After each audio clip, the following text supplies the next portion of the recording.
si Rudy Duterte ug ang PBA Party List.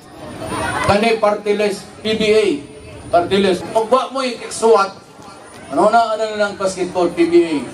Ako kung pagkumangkot. Ibalik sa Kongreso, iboto number 89, PBA Party List. Kalambuan, dalagmana, usang ka oras na programa maghatod kaninyo sa mga katikaran may kalabutan sa kalambuan dili lamang sa komunidad apan sa kinatibukan. Kalambuan, dalagmana. Davao Mindanao may adlaw. Inyo lagad Saldi Chato diri sa Kalambuan daratanan. Kini sabang inyong higala sa kahanginan Rafi Bermejo may adlaw. Ang Kalambuan daratanan gamatod sa mga importanteng impormasyon mga isyug butang lungsod don nga ikaw kitang tanan adunay kalambigitan. Busa ato makawan sa Sab agatong dinapit nga bisita Mr. Ver Bermudez ang editor sa The Daily Tribune Davao Bureau. Mr. Ver. Mayong adlaw Saldi, mayong adlaw Rafi. Mao ni kaunong nato na edition karong kampanya diri sa Kalambuan Dalatanan. So last week naman gud ni eleksyon na in the next few days. Ang inaasahan ko na maraming tao nakapagdesisyon na sa puntong ito. Pero pwede din na yung iba diyan medyo alanganin dahil nga sa madaming pangyayaring nagaganap sa mga nakalipas na araw. Sana itong edition natin ngayon, makadagdag pa tayo ng kaalaman sa mga nanonood sa atin para mag-guide ang pagdidesisyon nila. Okay, Sals, mga kaigsunan, natong hisgutan karon no? Kato ang ginatawag natong last minute preparations no sa kining atong bugnong lugay nun. Ug adunay gihiwat nga survey ang Ateneo Blue Vote para sa national position Sals no mga kaigsunan ug doon na pud sila survey para sa mga local positions. Ato ni siyang isgutan with Ver Bermudez no. Unya syempre pa mga kaigsunan di nato kalimtan ang mga pangutana gikan sa inyong tagsa-tagsa ka mga barangay. Back to you Sals. Karong Lunes moadto na ang mga botante sa ilang tagsa-tagsa ka mga presinto para moboto. Sa tanaw ba nimo andam na ang tanang kinahanglanon para sa Mayo 9 nga eleksyon? Ang tingin ko Saldi, andam na sila. Kay ang COMELEC nagsulti naman sila na ready na, preparado na mga counting machines, voting machines niabot na sa mga probinsya. Sa kaso nato sa Davao, more than 1 week before election niabot na sa Davao ang mga machines na gamiton sa eleksyon.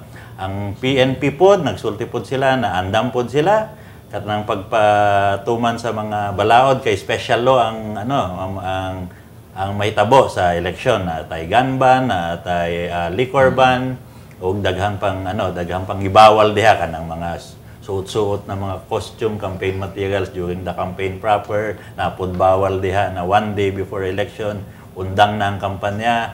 Ug ang mga botante pod base sa mga nanggawas na survey gamay na lang ang undecided, although medyo yung iba dyan posisyon, nag-ana-ana pang ang score, pero ang uba naman, mudako po ang labaw. So, siguro ang changes diha, na lang, insignificant. Depende po sa issue.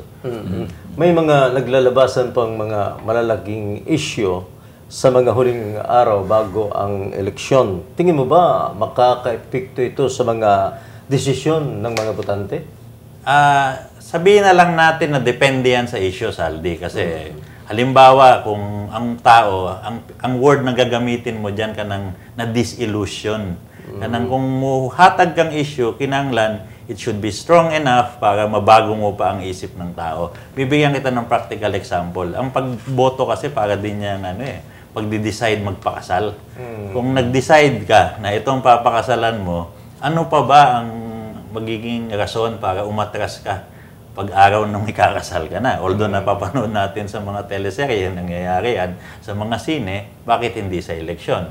But kung ano man yung mga issue na yan, obviously, hindi natin alam yan. Although habang nag-uusap tayo ngayon, naiintindihan natin na yung may mga issue na nagsisimulang lumabas ng parang bago sa pandinig natin, pero walang makakapagsabi kung anong magiging takbo ng isip ng tao pag nadinig yung mga issue na yan. At wala na ding survey, pagdating ng last week, hindi na yan survey. So, aasa na lang tayo sa sarili nating estimates.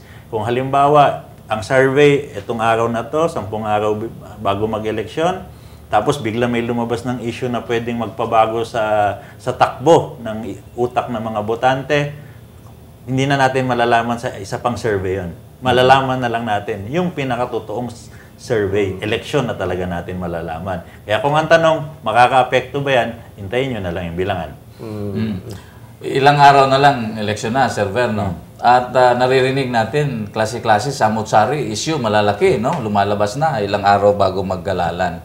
Ang tanong, kung ikaw ang tatanungin ko, ano bang dapat ilagay ng mga botante sa isip nila bago mag-eleksyon? Ang una nilang dapat ilagay sa isip nila, the desperate times call for desperate measures. Ano ibig sabihin yan? Parang halimbawa, parang sa basketball, pag malaki ang lamang ng kalaban, medyo ang layo-layo pa, tumitira ka na dahil gusto mo makahabol. Puro 3 points na yung tinitira mo para abutan. Malayo pa ang kalaban sa ring nila, sinasalubong mo na para pilit mong inaagawan. Yan yung mga desperate measures. So, ibig sabihin, dito sa mga huling araw bago mag-eleksyon, ganyan din halos ang makikita natin. Na yung mga hindi lamang, yung mga naghahabol, pilit nilang gagawa ng paraan na maabutan kung ano man yung paraan na yon. Hindi na natin alam yon. Ang mapapayo ko sa mga botante, makinig kayong mabuti, magbasa kayong mabuti, at kailangang malaman nyo kung meron kayong nadidinig kung gaano ka-reliable yung nagbibigay ng information. Hindi naman pwede sinabi lang nung vendor na gano'n, maniwala na tayo. Hindi naman pwede sinabi lang nung asawa nung kandidato.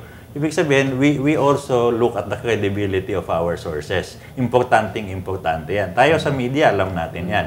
Kasi tinatanong natin, saang media outlet na balita. Tapos we begin to evaluate kung reliable ba, credible ba yung media company. Susunod natin tatanungin, sino yung announcer, sino yung columnista, sino yung reporter. We go to that extent, and I think that is not bad. In fact, that is correct, because it is important that we always examine the sources of our information bago tayo basta-basta maniwala. Okay, punta tayo sa local na election, no? Ano naman kaya ang mga last-minute issues na pwedeng maka-apekto sa resulta ng eleksyon? Ang tingin ko dyan, Rafi, ang babantayan na lang ng mga local na kandidato dito, junking. At yan pa naman ang madalas na nangyayari pag malapit na eleksyon. Kasi yung iba dyan, ang ibig sabihin ng junking, halimbawa, partido tayo, 8 tayo, konsehal. Kailangan, dahil partido tayo, ang mga sample ballot natin, yung 8 nating pangalan. Pero minsan kasi, may mga kandidato na gusto nilang mag-number 1 kasi yun ang paraan nila para sa susunod na election, in the future elections, pwede silang tumakbo sa mas mataas na posisyon. Parang yung rango mo, yun ang gagamitin mong dahilan or springboard para makatakbo ka sa mas mataas na posisyon. So, anong ginagawa ng mga nag-aambisyon? Tawag natin sa colloquial, mga ambisyoso. Ang gagawin nila, sample ballot nila, isa na lang. Yun yung nadidinig nyo na vote for one. Na pwede yan mangyari, junking. Ang mahirap naman dyan, yung medyo may nakaaway ka din na, lalo na ang liderato ang nakabangga mo, pwede kang i-junk. Dahil halimbawa, nakita nila na para kang may kinampihan na hindi mo dapat kampihan sa ibang posisyon. Usually, sa national positions yan. Local, party, meron tayong sinusuportahan na president or vice president or senator, tas umiba ka sa dikta ng partido. So, ang pwedeng parusa sa'yo dyan, junking. Lahat ng kapartido mo dito sa baba, hindi ka nadadalhin. At pwede kang mahulog dahil dyan. At ang epekto niyan sa junking, hindi lang basta sample ballot. Umaabot yan sa mga barrio captain, umaabot yan sa mga leader na sasabihan ng liderato, o junk si ganitong kandidato, hindi natin siya dadalahin. So, medyo yan ang pinakamasakit na mangyayari sa isang local candidate pagdating ng panahon. Ginagawa din niya sa national candidate. But yun ang bantayanan ngayon. Kaya kailangan ngayon ng mga kandidato, friendly tayo. Pati sa mga kasamahan natin dahil lisod, basig ma-junk ta. Madisgrasya pa noon ta. Diri na punta sa gihimong nga survey. Adun ay gihimong survey ang Ateneo di Davao sa tanang mga distrito diri sa ato nga syudad sa Davao, survey. Mayroong survey na nilabas ang Ateneo, ang tawag dyan sa ALDI, yung Ateneo Blue Vote 2016. Etong Ateneo Blue Vote 2016, dalawa ito. Meron silang tinatawag na campus survey para lang sa mga estudyante nila. Meron din silang ginawa na mas interesado ngayon ng buong Davao, off-campus. Itong off-campus survey ng Ateneo na Blue Vote 2016, para na tong SWS tsaka Pulse Asia, buong Davao na ang inano nila. Although ang yung mga Pulse Asia tsaka SWS national, ito, local to, pero buong Davao. Meaning, yung mismong botante na. Scientific ang ginamit nilang pamamaraan dito, pwede nating sabihin na reliable to. Although ginawa to, binabasa ko nga yung data, noong April 4 to 13. Ang inassign nila na margin of error, 2.59% plus minus. Mababa lang yung 3%.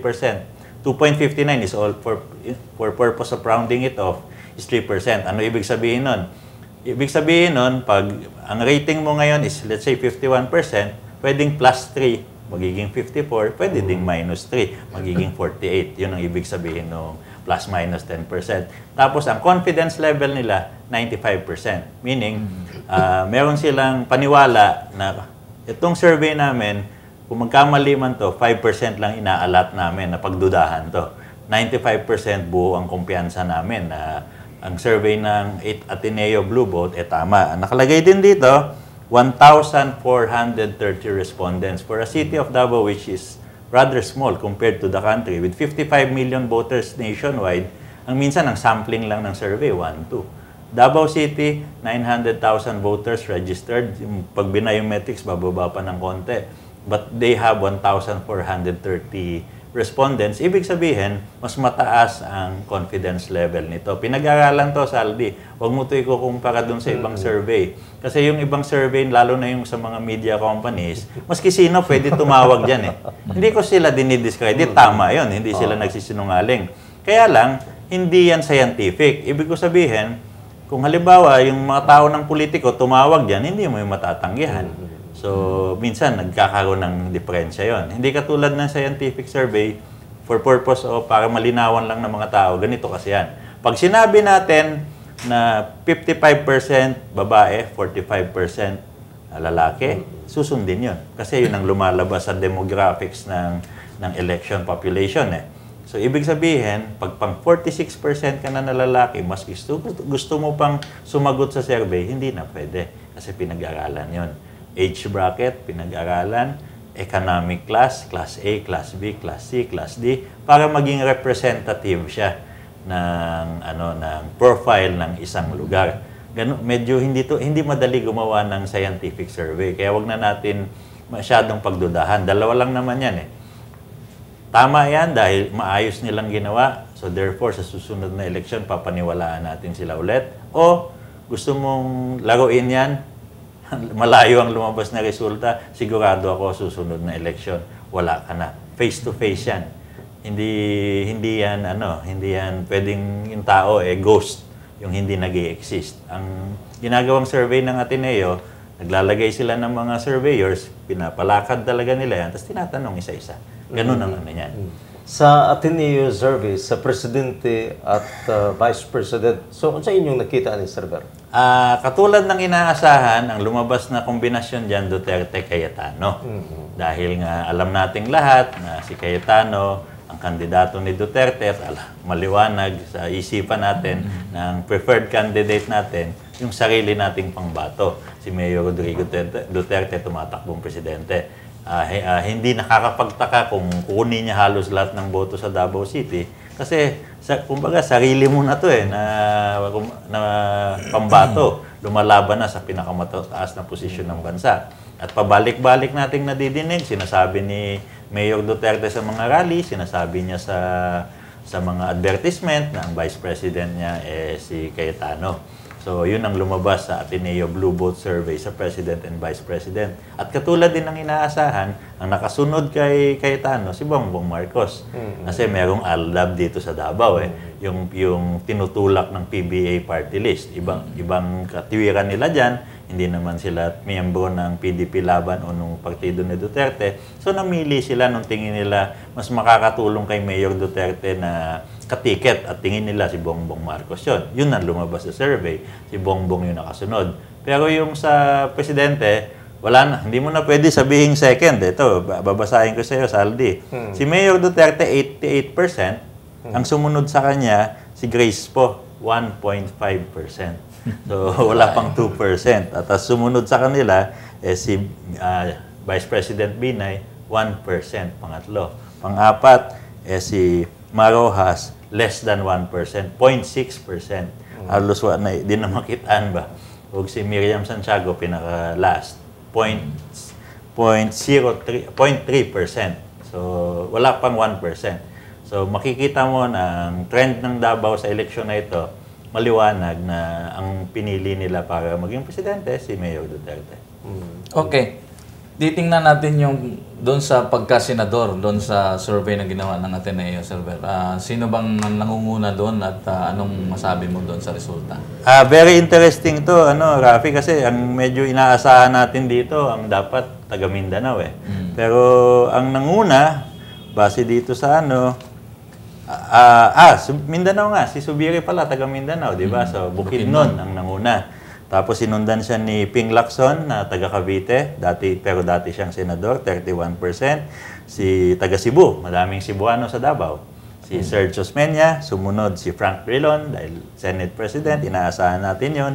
Si Risa Hontiveros, medyo siya yata ang medyo nakakagulat nandito sa mataas, 28%. Pang-anim sa survey ng senador ng Ateneo si Tito Soto, 27% artista. Pang-pito si former Senator Gordon, dating senador nga, kapatulad ng pang-walo na si Ralph Recto. Pang-siyam, ito, inaasahan ko actually, nitong pang-siyam na si Manny Pacquiao, mas mataas. Kasi sa nationwide, number 3 na si Manny Pacquiao eh. So dito sa survey ng Ateneo sa Davao, parang ang lumalabas na trending, magiging pang-siyam si Manny Pacquiao. Pang-sampu si Joel Villanueva, pang-11 si Kiko Pangilinan, pang-12 si Win Gatchalian. Tapos yung mga naghahabol dyan na mataas sa nationwide survey, si Laila de Lima, nasa number 13. Ang 11 kasi, number 13 kasi si Tolentino, 14 pala si Laila de Lima. Medyo nagmamadali ako pumunta kay Laila de Lima kasi gusto ko sabihin, Rafi, na si Laila de Lima, kalaban to ni Mayor Duterte. Sa nationwide survey, mataas siya. Pumapasok siya number 5, 6, or 7. Pero sa Davao survey, makikita mo na doon pa lang sa mga ganitong resulta, makikita mo na parang napaka-reliable nga nitong survey nito at napaka-scientific. Kasi pati yung mga ganong aspeto nakikita eh. Na hindi ko magtataka ako kung si Laila de Lima maging popular sa Davao. Dahil kalaban niya yung mayor ng Davao. Dahil nga, kung matatandaan nating lahat, magmula pa nung administrasyon ni Presidente Arroyo, kalaban na ni Mayor Duterte si Secretary de Lima. Nung panahon na yon, si Secretary de Lima, chairman ng Commission on Human Rights. Inimbestagahan niya yung Davao Death Squad. Para kung gusto nating maibalik yung kung paano nangyari yon, base yon sa reklamo ng Human Rights Watch. Isang grupo na nakabase sa Estados Unidos na nagreklamo sila dahil bakit daw napakaraming na namamatay sa Davao sa tinatawag natin na summary execution o salvaging. So nagmula nun, hindi na nagkaroon na ng bikil si Mayor Duterte at saka si Secretary de Lima. Ngayon tumatakbo si Secretary de Lima, ito ngayon ang nangyari sa kanya dito sa Davao. But nationwide, I think Secretary de Lima will still make it kasi masyado yatang mataas yung ranking niya sa nationwide survey. Okay. Sa mga kaigsunan, sayron po nato kung kinsa ang nanguna sa Ateneo survey sa party list. Ang tubag sa atong pagbalik, human sa pipila ka pahinumdom. Alam mo hawak kay balik nita. Kalambuan, Dalatana.